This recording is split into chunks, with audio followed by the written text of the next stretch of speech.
할렐루야. 오늘 하루도 이번 한 주도 하나님의 크신 은혜가 함께 하시기를 주님의 이름으로 축원드립니다. 아멘.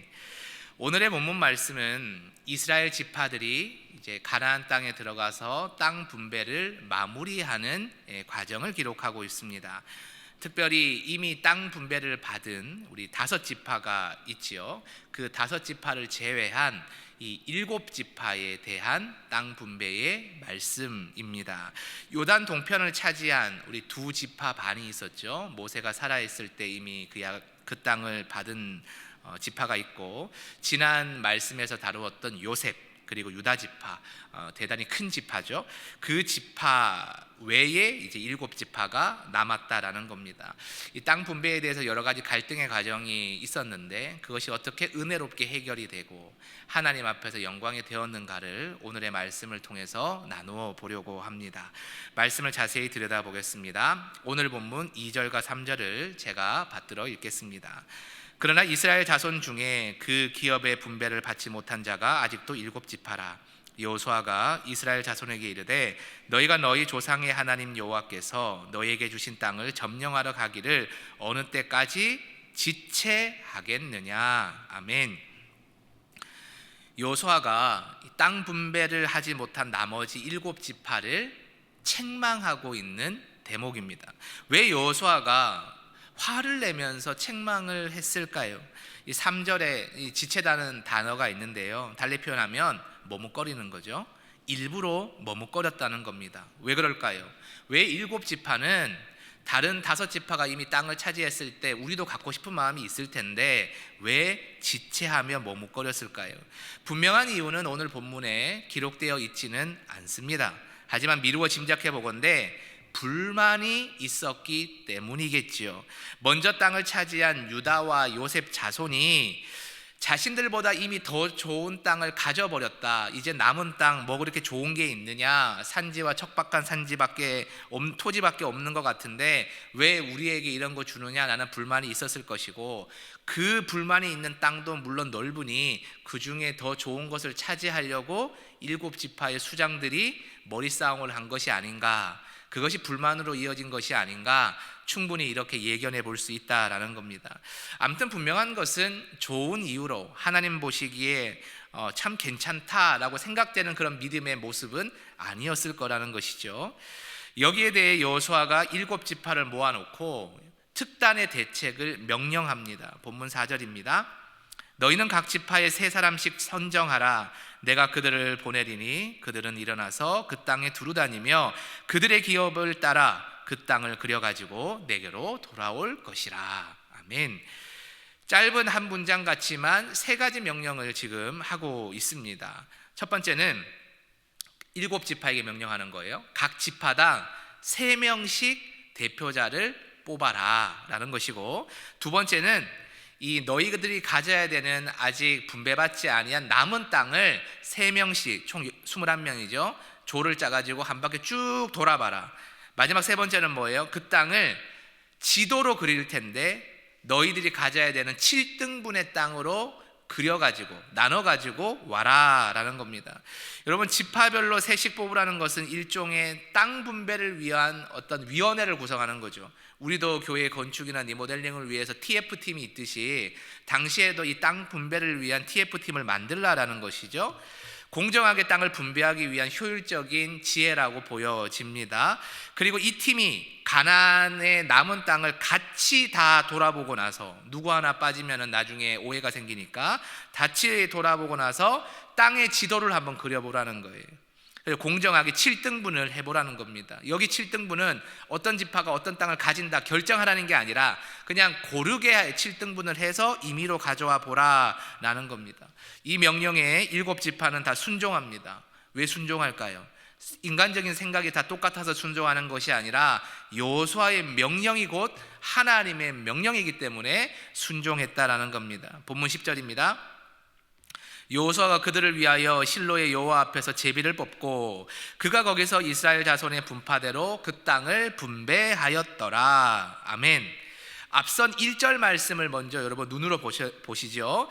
이스라엘 백성이 회막을 세웠다라고 되어 있는 기록이 먼저 1절에 있었습니다. 그 회막이 어디에 세워져 있습니까? 실로라는 땅에 세워져 있습니다. 회막, 즉 하나님의 성소, 오늘날로 표현하자면 이 영세교회 예배당, 성전을 의미하는 거죠. 그곳에 7지파가 다 모이라라는 명령입니다. 그리고는 자신들이 가져왔던 7등분된 지도를 놓고 뭘 하라는 겁니까?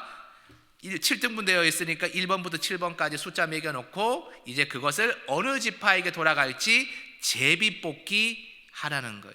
주사위 던져서 나는 몇 번, 그럼 나는 이번 땅 정해졌네, 그럼 이건 내 땅이다, 이걸 하라는 것이죠.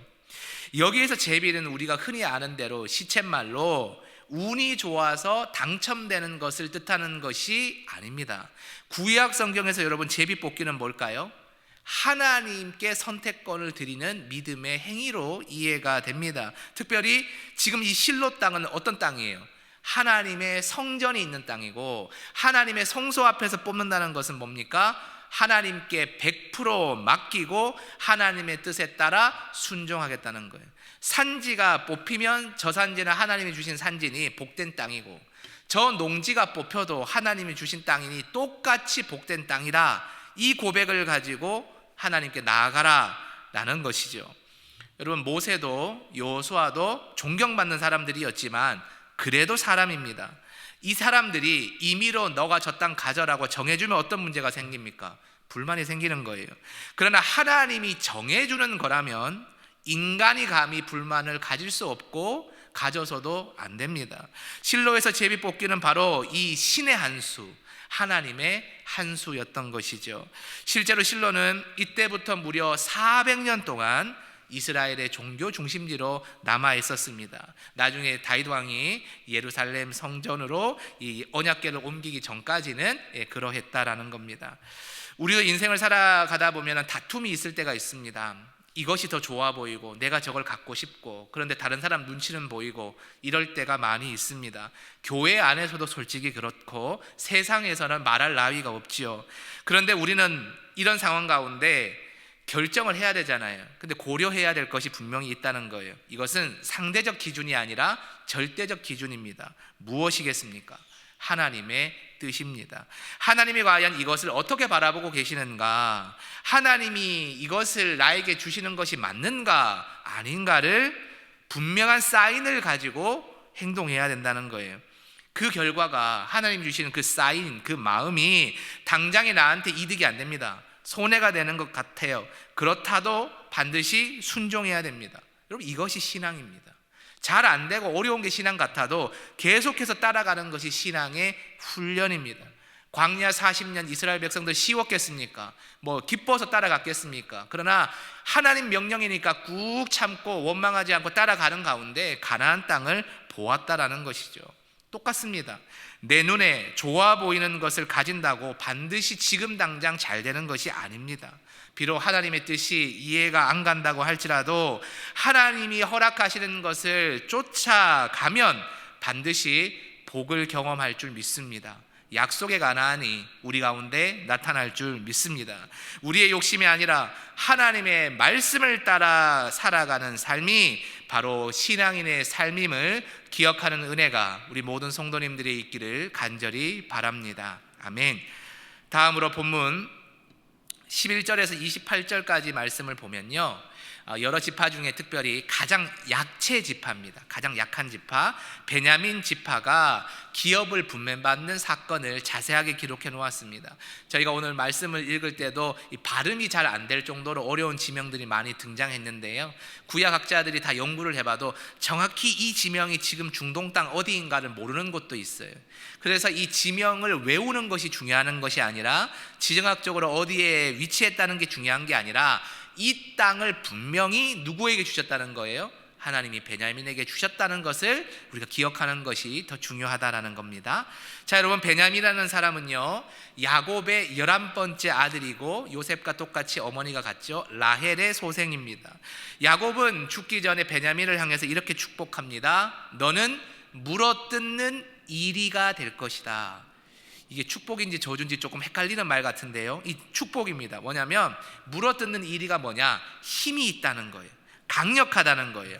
용감하다는 거예요. 그리고 호전적이라는 거예요. 호전적이라는 것은 싸우는 거 좋아한다, 전쟁 좋아한다 해서 조금 나쁜 것처럼 보이지만, 여기서 호전적이라는 말에 긍정적인 의미를 보자면 적들이 나타났을 때, 하나님을 대적하는 놈들이 나타났을 때 가장 먼저 나서서 칼 들고 싸울 수 있는 용맹함이 있는 것을 호전적이다라고 표현하고 있다는 겁니다.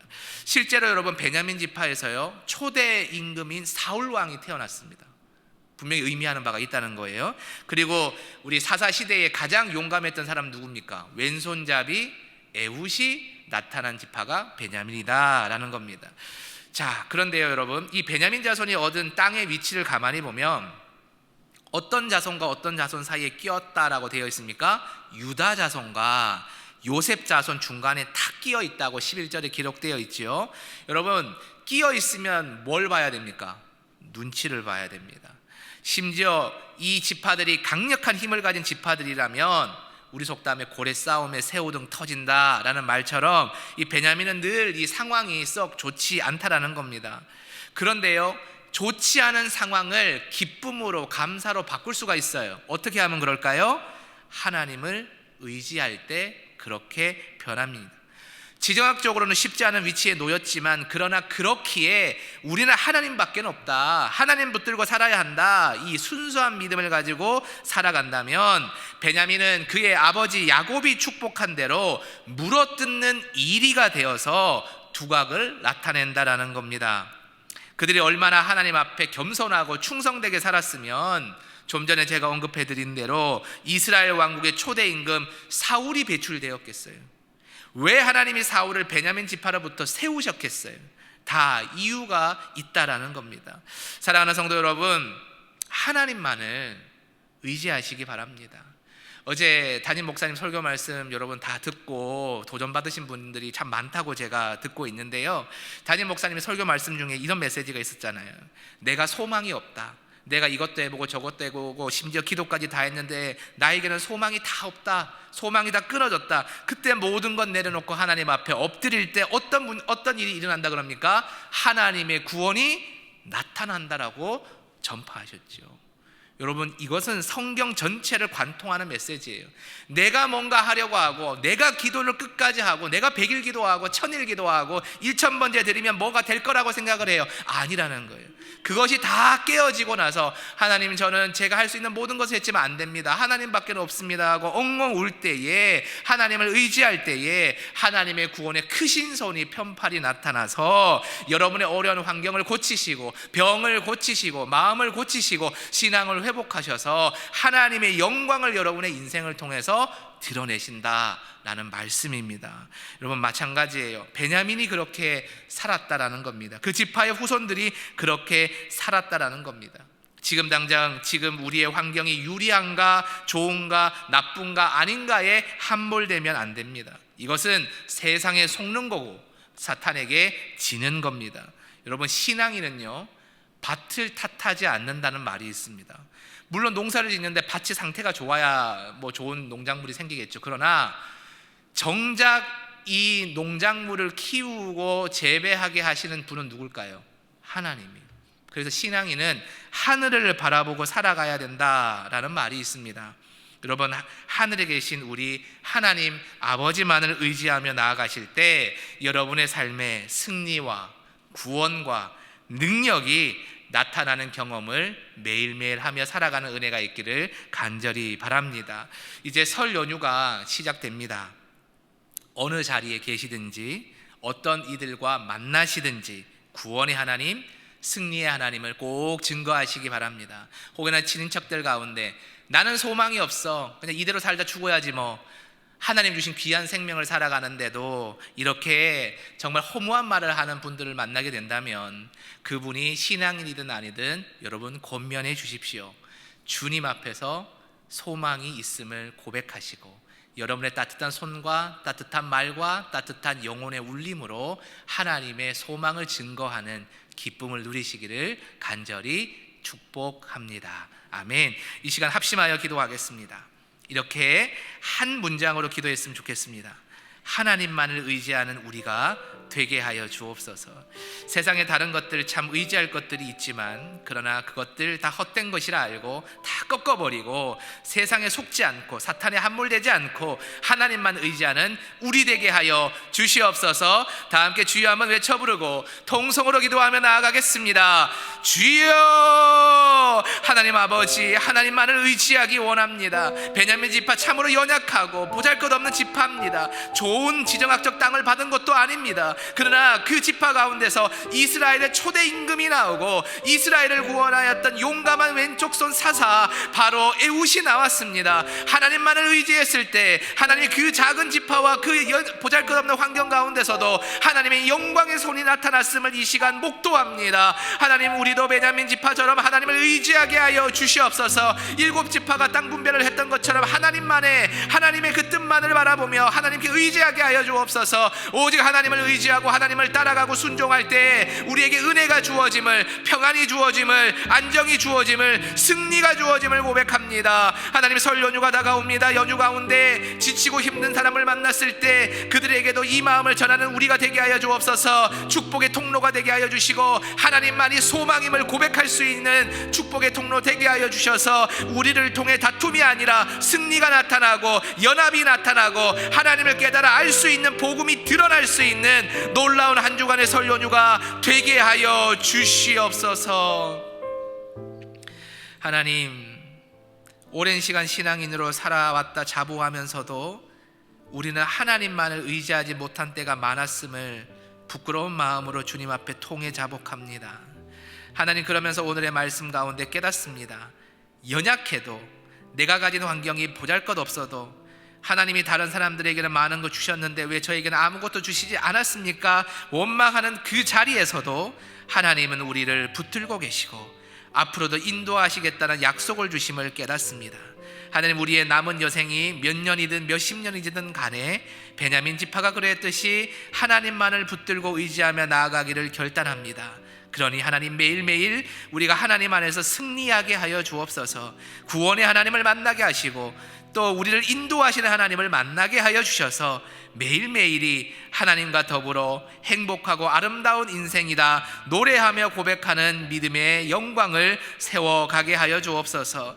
설명절이 시작됩니다. 많은 일가 친척들, 후손들, 자손들 만날 텐데 다른 어떤 축복의 덕담이 아니라 하나님 잘 믿고 예수님 의지하고 그 가운데서 승리하라는 믿음의 선포를 우리의 눈빛과 사랑의 음성과 믿음의 담대한 울림으로 전하고 고백하는 우리 귀한 부모 세대들 되게 하여 주옵소서. 다음 우리가 또 만날 주일 가운데 기쁨으로 증거할 수 있는 간증거리들이 많이 이 한 주 가운데 세워지기를 원하오며 또 우리가 기도하는 모든 것들이 땅에 떨어지지 않고 하늘에 상달되기를 간절히 바라오며 이 모든 간구를 우리 주 예수 그리스도의 이름으로 간절히 기도하옵나이다. 아멘.